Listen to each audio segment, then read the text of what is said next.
Hey guys, so today we have analysis of the polling data that we've been getting from today, the 9th of October.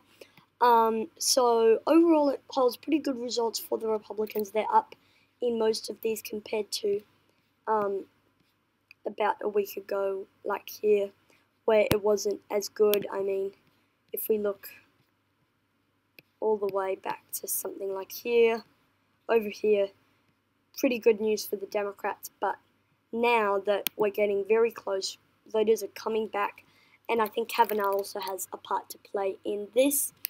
So starting off with the Nevada Senate race, Heller versus Rosen, this is one the Democrats think they have a chance at picking up, and you probably would give a slight lean over to them, but new polling shows Dean Heller up 2 points on his Democratic rival, Jackie Rosen.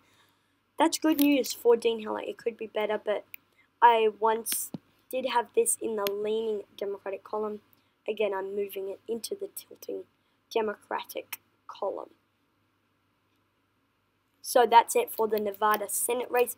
Good news for Heller, but there's one thing I just want to briefly touch on.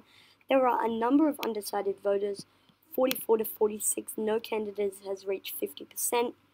Which means that because Nevada is generally considered to be a Democratic state, you could see a Jackie Rosen victory somehow, maybe, at one point or another. Looking at the governor race in the state of Nevada, Adam Laxalt versus Steve Sisolak. On average, Steve Sisolak is up 4.3, but a new poll shows Laxalt up 1. That's great news for the Republicans there. But again, a lot of undecided voters, 45 to 46, which means that people could frame this as going to the Democrats. I'm going to keep it in the tilt Democratic column. So if I can go back to the latest polls. Okay, so next we have the Alaska governor race between Mike Dunleavy versus Mark Begich versus Bill Walker. The Republican is up 20 points. That's great news for him. I mean, amazing news for him. I once had this in the leaning Republican column. I'm moving it into the likely Republican column. Now, looking at the Oregon governor race, Kate Brown versus Newt Gingrich. I don't know how to pronounce that.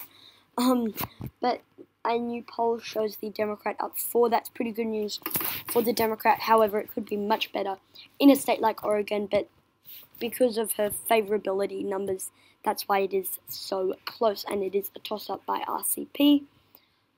I'm keeping it in the leaning Democratic column.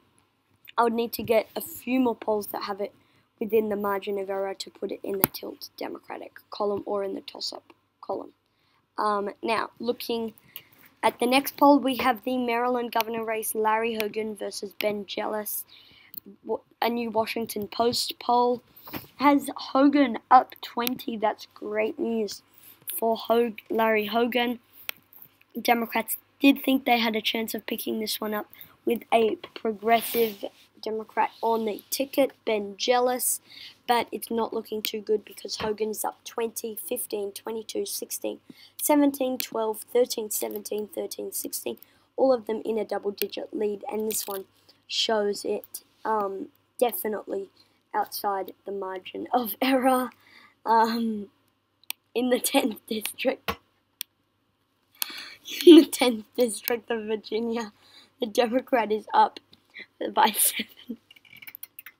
The Democrat is up by 7 points, sorry.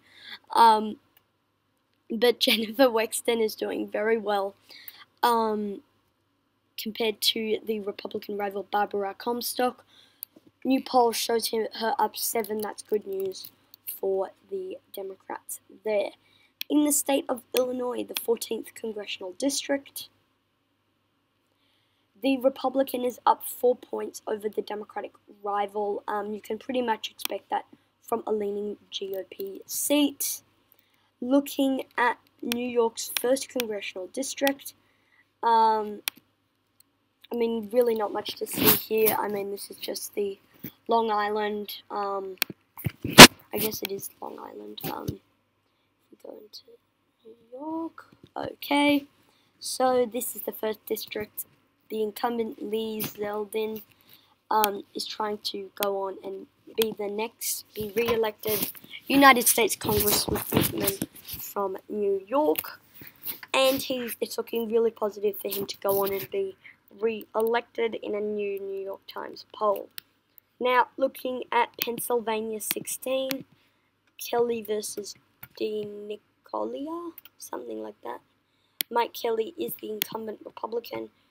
Ronald DeNicolia is the Democratic challenger, and the Republican is leading by 8 points in this likely GOP seat. It's looking great for him to go on and be re-elected. In the 16th District of Florida, Vern Buchanan, I guess, versus David Shapiro.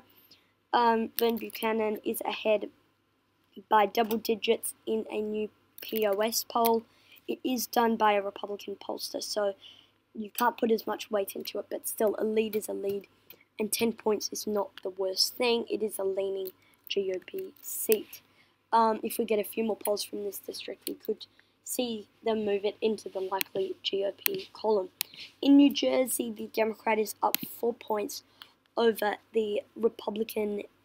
It's actually not an incumbent. It's Jay Weber. He's not an incumbent. But Mickey Sherrill is the Democratic challenger, and she's leading in a new Monmouth poll. It's looking great for her to go on and be the next United States Congresswoman from New Jersey. And then a few national polls. Rasmussen, of course, putting them at an approved +4. And then CNN, of course, putting the Democrats up 13. And then the Congressional Job Approval Disapprove +58. So, thank you guys for watching this video. Comment down suggestions below, and I'll see you all in the next one.